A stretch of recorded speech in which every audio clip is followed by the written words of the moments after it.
สบายดีขอโทษบ่เป็นหยังขอบใจหลายเจ้าค่อยลาวซื่อยังยินดีรู้จัก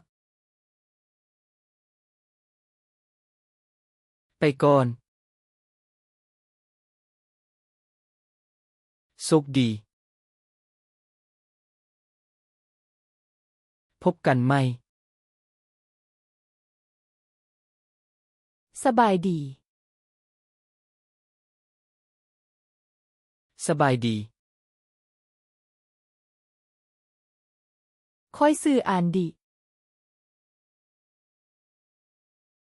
เจ้าเดซื้อยังค่อยซื้อคำดียินดีที่รู้จักเส้นเดียวกันเหล่าซื้อยังลาวซื้อคำแพงไปก่อนเด้อโชคดีเด้อพบกันใหม่เข้าใจบ่เข้าใจบ่เข้าใจแล้วบ่เข้าใจเว้าซากรุณาเว้าซ่าจื้อ